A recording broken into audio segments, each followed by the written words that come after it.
एक बार गौतम बुद्ध का एक अनुयायी जो कि सालों से गौतम बुद्ध के आश्रम में आ रहा था, वह उनके प्रवचन सुनता एवं ध्यान आदि करता और फिर चला जाता था। लेकिन अचानक कुछ दिन से उसने आश्रम में आना बंद कर दिया था। यह बात गौतम बुद्ध ने भी अनुभव की। एक दिन जब गौतम बुद्ध उस गांव से भिक्षा मांगकर वापस लौट रहे थे, तो रास्ते में उस अनुयायी का घर भी पड़ा। बुद्ध उसके घर के अंदर चले गए। अंदर जाकर देखा तो वह इंसान आंगन में बैठकर कुछ काम कर रहा था। बुद्ध को देखते ही वह जल्दी से हाथ जोड़कर उसके सामने खड़ा हो गया। उसने बुद्ध को पीने के लिए शीतल जल दिया और बैठने के लिए आंगन के चबूतरे पर एक चटाई बिछाई। बुद्ध चटाई पर आराम से बैठ गए। फिर बुद्ध ने उस अनुयायी से पूछा, तुम्हारे घर परिवार में सब कुछ ठीक तो है ना? अनुयायी बोला, हाँ बुद्ध, सब कुछ ठीक है। बुद्ध ने पूछा, फिर तुम आजकल आश्रम आना क्यों छोड़ दिया? यह सुनकर वह अनुयायी शर्मिंदा होने लगा। फिर बोला, अब मैं आपको कैसे बताऊं बुद्ध? तब गौतम बुद्ध ने कहा, तुम निसंदेह कह सकते हो। अनुयायी ने कहा, मेरे वस्त्र बहुत ही पुराने हो चुके हैं, वह कई जगह से फट गए हैं, उनमें छेद निकल आए हैं, अब वो बिल्कुल भी पहनने लायक रहा ही नहीं। बुद्ध ने अनुयायी के वस्त्र देखे। वे सच में बहुत ही बुरी हालत में थी, जगह जगह से घिस चुकी थी, कई सारे छेद थे उनमें। इसके बाद बुद्ध उठ खड़े हुए और मुस्कुराते हुए अनुयायी के कंधे पे हाथ रखकर बोले, चिंता मत करो, सब ठीक हो जाएगा। शाम के समय जब आश्रम से सभी अनुयायी बुद्ध के प्रवचन सुनकर घर वापस जा रहे थे, तो बुद्ध ने अपने एक धनवान अनुयायी को रुकने के लिए कहा। जब सब चले गए तो बुद्ध ने अकेले में उस धनवान अनुयायी से अपने उस गरीब अनुयायी को 2 जोड़े वस्त्र देने को कहा। धनवान अनुयायी उस गरीब अनुयायी के घर वस्त्र भिजवा देने का वचन देकर वहां से चला जाता है।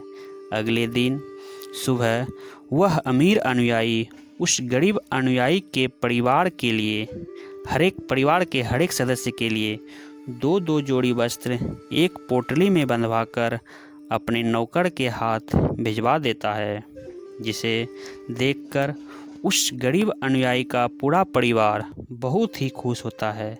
अगले दिन जब वह गरीब अनुयायी दोबारा से बुद्ध के आश्रम उनके प्रवचन सुनने आता है, तो अंत में जाते समय बुद्ध उस अनुयायी को रोककर उससे पूछता है कि अब तुम नए वस्त्र में आराम से हो, तुम्हें और कुछ तो नहीं चाहिए?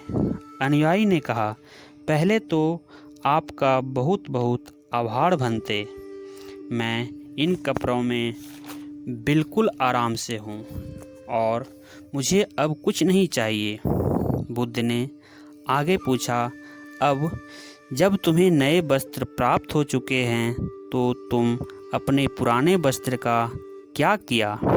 अनुयायी ने कहा, हमारा परिवार अब से उन्हें बिस्तर में बिछाने और ओढ़ने के काम में लेगा। अब हम उन्हें ओढ़ने के तरह उपयोग में लेंगे। बुद्ध ने कहा, फिर तुम अपने पुराने ओढ़ने का क्या किया?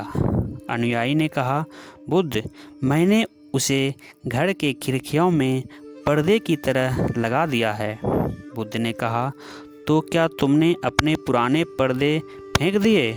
अनुयायी बोला, नहीं बनते, अब मैं उन पर्दों के छोटे छोटे टुकड़े करके उनका उपयोग रसोई में गर्म बर्तन को उतारने और पकड़ने के लिए कर रहा हूँ।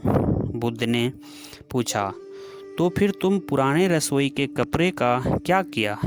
अनुयायी ने कहा, अब मैं उनका उपयोग घर में पोछा लगाने के लिए करूँगा। बुद्ध ने कहा, तो फिर तुम्हारे पुराने पोछे का क्या हुआ? अनुयायी ने कहा, बुद्ध, वो पुराना पोछा इतना तार तार हो चुका था कि अब उसका कुछ भी नहीं किया जा सकता था, इसलिए मैंने उस पोछे से एक एक धागा अलग करके दिए के लिए बातियां बना ली। उन्हीं में से कुछ बातियां मैंने आश्रम में दान कर दिए हैं, जो अब आज रात से आपके कक्ष में प्रकाशित होंगे। ये सुनकर बुद्ध अनुयायी से संतुष्ट हो गए। वह इस बात से बहुत खुश थे कि उनका शिष्य वस्तुओं को बर्बाद नहीं करता, बल्कि उनका सही से उपयोग करना जानता है। गौतम बुद्ध हमेशा अपने शिष्यों को बहुत ही कम चीज़ों के साथ जीवन निर्वाह करने की शिक्षा देते थे।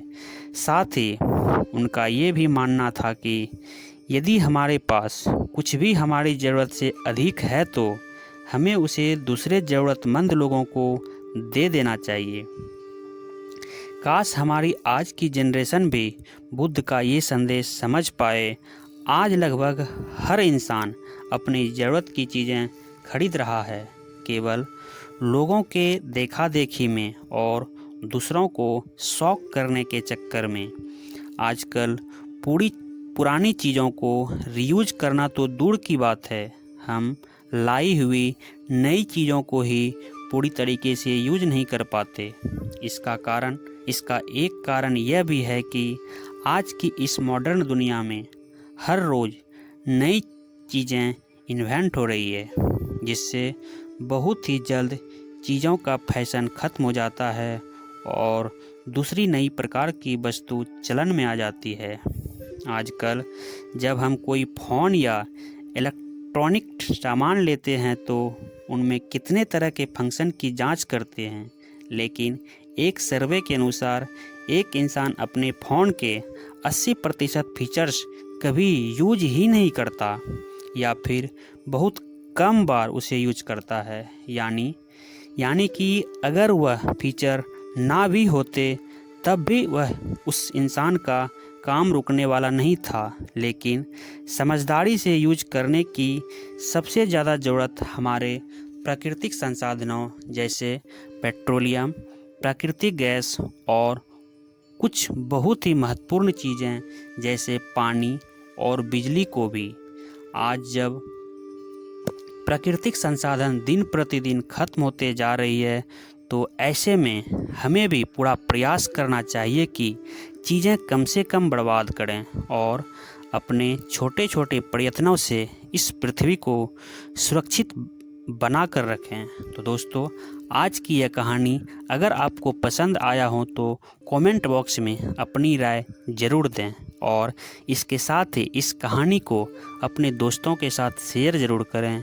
तो दोस्तों, आज की वीडियो में इतना ही। मिलते हैं अगली वीडियो में, तब तक अपना ध्यान रखिए। धन्यवाद।